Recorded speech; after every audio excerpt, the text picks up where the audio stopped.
Hi hello అండి, అందరికీ నమస్కారం అండి. ఫ్రెండ్స్, ఇప్పుడు అందిన వార్త. ఇక కాంట్రాక్ట్ అవుట్సోర్సింగ్ ఉద్యోగులకు ప్రభుత్వం అదిరిపోయే గుడ్ న్యూస్ అంటూ కాంట్రాక్ట్ అవుట్సోర్సింగ్ ఉద్యోగులకు సంబంధించిన మరొక ముఖ్యమైన అప్డేట్ అయితే రావడం జరిగిందండి. అయితే ఇందుకు సంబంధించిన పూర్తి వివరాలు అయితే మన వీడియోలో తెలుసుకుందామండి. ఆ గుడ్ న్యూస్ ఏంటనేది వీడియో మాత్రం పూర్తి వరకు చూడండి ఫ్రెండ్స్, అప్పుడే మనకి పూర్తి సమాచారం అయితే తెలుస్తుంది. ఇక లేట్ చేయకుండా టాపిక్లోకి వెళ్ళిపోదాము. ఇక తెలంగాణ రాష్ట్రంలో వివిధ ప్రభుత్వ విభాగాల్లో విధులు నిర్వహిస్తున్న కాంట్రాక్టు మరియు అవుట్సోర్సింగ్ ఉద్యోగులకు ప్రభుత్వం తీపి కబురు అందించింది.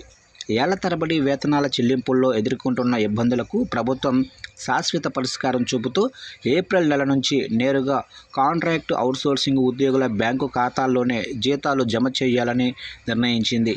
ప్రస్తుతం రాష్ట్ర ప్రభుత్వం ఈ విప్లవాత్మక మార్పు ద్వారా మధ్యవర్తులు, ప్రైవేటు ఏజెన్సీల దోపిడీకి అడ్డుకట్టపడనుంది. దీంతో వివిధ ప్రభుత్వ సంస్థలు, యూనివర్సిటీలు, గురుకులాలు, హెల్త్ డిపార్ట్మెంటు, అలాగనే మైనారిటీ సంక్షేమ శాఖ, మున్సిపాలిటీలు వంటి ప్రభుత్వ రంగ సంస్థల్లో విధులు నిర్వహిస్తున్న కాంట్రాక్ట్ అవుట్సోర్సింగ్ కార్మికులకు తాజాగా ప్రభుత్వం తీసుకున్న నిర్ణయం వల్ల కార్మికుల వేతన కష్టాలకు ఊరట లభించనుంది.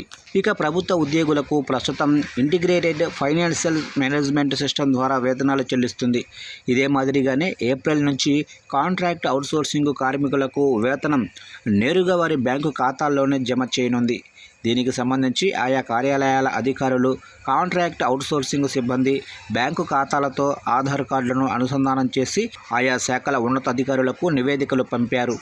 ఇక జిల్లాలోని వివిధ మున్సిపాలిటీల్లో విధులు నిర్వహిస్తున్న కాంట్రాక్ట్ అవుట్సోర్సింగ్ విధానంలో ప్రొఫెషనల్ అండ్ టెక్నికల్ వర్కర్లు, పబ్లిక్ హెల్త్ నైపుణ్య కార్మికులు అంటే పారిశుద్ధ్య కార్మికులకు ప్రతి నెల వేతనాలు సకాలంలో అందక ఇబ్బందులు పడేవారు. దీంతో ఇచ్చిన టార్గెట్లు పూర్తి కాకపోవటం వంటి కారణాలతో కార్మికులు వేతనాల కోసం ఎదురు చూపులు చూసి వారి అవసరాల కోసం వడ్డీ వ్యాపారులను ఆశ్రయించేవారు.